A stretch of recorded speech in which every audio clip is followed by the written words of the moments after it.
नमस्कार बांधकाम कामगार मित्रांनो, तुमच्यासाठी सगळ्यात मोठी आणि आनंदाची बातमी समोर आलेली आहे. वर्ष 2026 आणि 27 या नवीन वर्षासाठी आजपासून स्कॉलरशिपचे फॉर्म भरण्याची प्रोसेस पुन्हा एकदा सुरू झालेली आहे. महाराष्ट्र शासनाने 16 जुलै 2026 रोजी हा शासन निर्णय जाहीर केलेला आहे, जो की बांधकाम कामगार शिष्यवृत्ती योजनेबद्दल आहे. आता बांधकाम कामगारांसाठी यावर्षी सगळ्यात मोठी आनंदाची बातमी असणार आहे. नोंदणीकृत बांधकाम कामगारांच्या पाल्यांसाठी शैक्षणिक शिष्यवृत्ती योजना सन 2026-27 अंतर्गत नवीन अर्ज प्रक्रिया सुरू करणे तसेच सुधारित अटी, नियम व आवश्यक कागदपत्रे जाहीर करण्याबाबत महाराष्ट्र शासनाने हा अधिकृत GR शाहिद केलेला आहे. आता हा GR संपूर्णपणे मी तुम्हाला समजून सांगणार आहे. योजनेचा फॉर्म कसा भरायचा, कारण यावर्षी नवीन कागदपत्र आलेले आहेत, फॉर्म भरण्याची नवीन प्रोसेस आलेली आहे. कारण जर तुम्ही थोडी देखील चूक केली तर यावर्षी तुम्हाला योजनेचा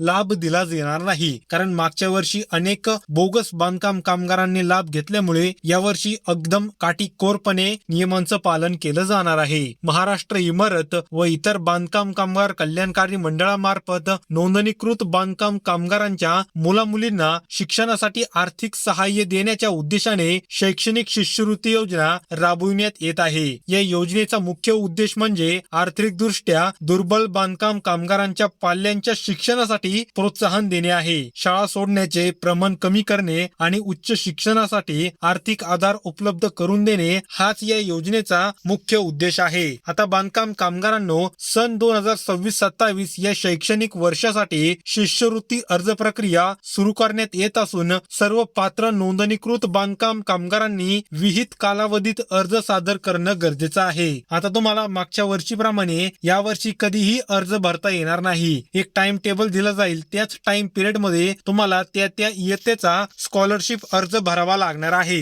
जर त्या सांगितलेल्या वेळेत भरला नाही तर अर्ज नाकारला जाऊ शकतो. आता या योजनेअंतर्गत शासन मान्य शाळा, ज्युनियर कॉलेज, त्यानंतर higher college, ITI, polytechnic, engineering, pharmacy, agriculture, pharmacy, nursing तसेच MBBS आणि मॅनेजमेंटचे जेवढे काही शालेय असतात किंवा कॉलेजेस असतात त्या सगळ्यांना योजनेचा लाभ दिला जाणार आहे. तसेच इतर शासनमान्य व्यावसायिक अभ्यासक्रमांमध्ये शिक्षण घेणाऱ्या नोंदणीकृत बांधकाम कामगारांच्या पाल्यांना शिष्यवृत्तीचा लाभ दिला जाईल, असं महाराष्ट्र इमारत व इतर बांधकाम कामगार कल्याणकारी मंडळाने सांगितलेलं आहे. विद्यार्थ्यांच्या शिक्षणाच्या स्तरानुसार शासनाने निश्चित केलेली आर्थिक मदत थेट लाभार्थ्यांच्या बँक खात्यात जमा करण्यात येईल. आता यावर्षी शिष्यवृत्तीमध्ये वाढ झालेली आहे. विद्यार्थ्यांना शिष्यवृत्ती वाढून मिळणार आहे. नक्की किती झाली असेल ते देखील मी तुम्हाला समजून सांगणार आहे. त्याचप्रमाणे नवीन आलेली प्रोसेस, कागदपत्रे संपूर्ण मी तुम्हाला समजून सांगणार आहे. त्यामुळे व्हिडिओला शेवटपर्यंत पहा. कुणीही व्हिडिओला अर्धवट सोडून जाऊ नका.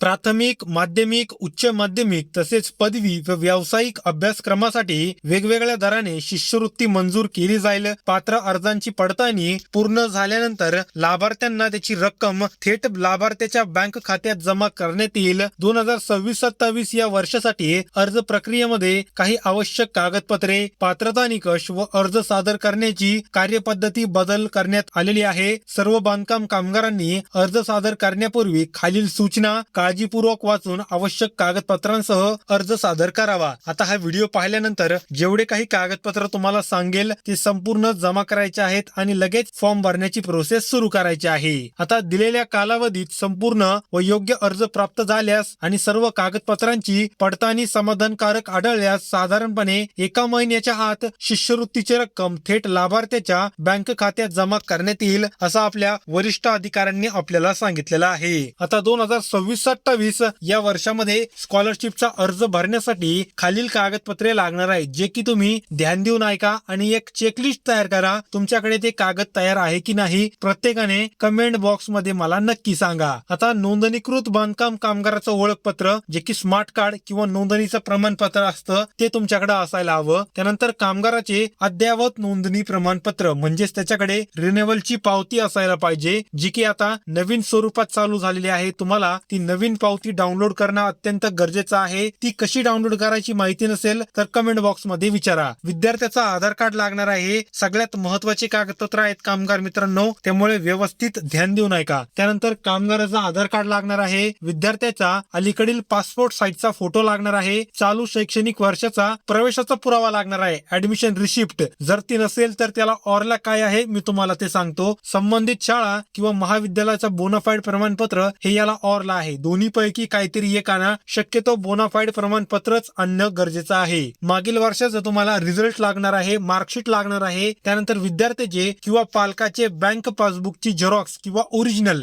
आता या ठिकाणी विद्यार्थ्याचं बँक पासबुक चालणार नाही. तुम्हाला ज्या कामगाराच्या नावावर विद्यार्थ्याचा फॉर्म भरणार आहेत त्याच कामगाराचं पासबुक लागणार आहे. त्यानंतर आधारशी संलग्न असलेलं बँक खातं लागणार आहे. त्यानंतर मोबाईल नंबर लागणार आहे जो की बँक खात्याला आणि बांधकाम कामगारच्या कार्डला लिंक असेल. आवश्यक असल्यास उत्पन्नाचं प्रमाणपत्र दाखवण्यासाठी तुम्हाला रेशन कार्ड लागणार आहे आणि इतर आवश्यक कागदपत्रे जे की शाळेकडून दिली जातात ती देखील लागणार आहे. आता फॉर्म भरण्यासाठी नवीन पात्रता काय आलेल्या आहेत ते जाणून घेऊया. पहिली पात्रता आहे अर्जदार महाराष्ट्र इमारत व इतर बांधकाम कामगार कल्याणकारी मंडळाचा नोंदणीकृत सदस्य असणं गरजेचं आहे. कामगाराची नोंदणी वैध असणे आवश्यक आहे. अर्जदार पाल्य शासनमान्य शाळा किंवा महाविद्यालयामध्ये शिक्षण घेत असावा. म्हणजेच ती शाळा जरी त्याची गव्हर्नमेंट नसली तरी तिला गव्हर्नमेंटची मान्यता पाहिजे. सर्व आवश्यक कागदपत्रे अर्जासोबत जोडलेली असावीत. अर्ज विहित दिलेल्या म्हणजे तारखेमध्येच भरलेला गेलेला असावा. त्यानंतर अर्जामधील सर्व माहिती अचूक व सत्य असावी, म्हणजेच बरोबर आणि खरी असावी. जर चुकीची किंवा खोटी माहिती आढळली तर तुम्हाला जेल देखील होऊ शकतो. आता या योजनेसाठी कोणते बांधकाम कामगार किंवा कोणता विद्यार्थी अपात्र असेल हे जाणून घेऊया. नोंदणीकृत नसलेल्या बांधकाम कामगारांच्या मुलांना लाभ दिला जाणार नाही. त्यानंतर अपूर्ण अर्ज किंवा आवश्यक कागदपत्रांशिवाय अर्ज स्वीकारले जाणार नाहीत. त्यानंतर खोटी माहिती अथवा बनावट कागदपत्रे सादर केल्यास अर्ज तात्काळ रद्द करण्यात येईल. मुदत संपल्यानंतर प्राप्त झालेल्या अर्जांचा विचार केला जाणार नाही. शासनाचे नियम पालन न करणारे अर्ज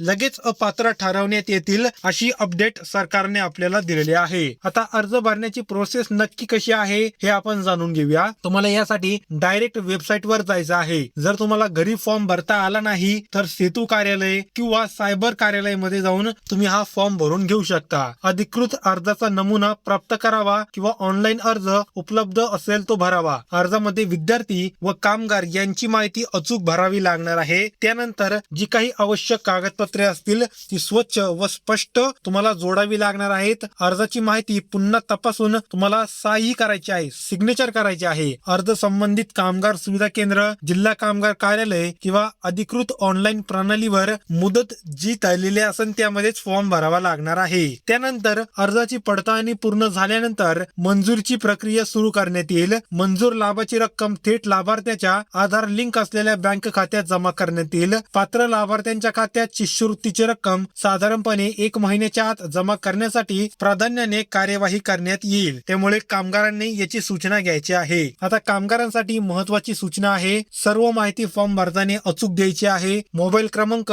सुरू ठेवायचा आहे. कुणीही बॅलन्स टाकणे विसरायचं नाही, फोन चालू ठेवायचा आहे. बँक खाते आधारशी संलग्न करून घ्यायचं आहे. नसेल तर लवकरात लवकर करून घ्या. त्यानंतर कागदपत्रांमध्ये विसंगती आढळली म्हणजे एका ठिकाणी एक नाव दुसऱ्या ठिकाणी दुसरं नाव असं जर आढळलं तर लगेच तुमचा अर्ज त्या ठिकाणी रद्द केला जाऊ शकतो. शासनाकडून वेळोवेळी जारी करण्यात येणाऱ्या सूचनांचे पालन करणे बंधनकारक त्यांनी आपल्याला ठरवलेलं आहे. त्यामुळे कामगार मित्रांनो, सन 2026-27 या शैक्षणिक वर्षासाठी नोंदणीकृत बांधकाम कामगारांच्या पाल्यांसाठी शैक्षणिक शिष्यवृत्ती अर्ज प्रक्रिया 15 जुलै 2026 पासून सुरू करण्यात येत आहे. सर्व पात्र बांधकाम कामगारांनी दिलेल्या काळामध्ये आपला फॉर्म भरायचा आहे. जर वेळ निघून गेली तर तुम्हाला अर्ज करता येणार नाही आणि तुमची ह्या वर्षीची स्कॉलरशिप बुडून जाईल. तर या व्यतिरिक्त काही प्रश्न राहिले असतील तर नक्कीच कमेंट बॉक्स मध्ये विचारा. तुम्ही विचारलेल्या सगळ्या प्रश्नांची उत्तरं दिली जातील. आजच्यासाठी एवढेच. भेटूया पुढील व्हिडिओमध्ये. तोपर्यंत रामकृष्ण हरी.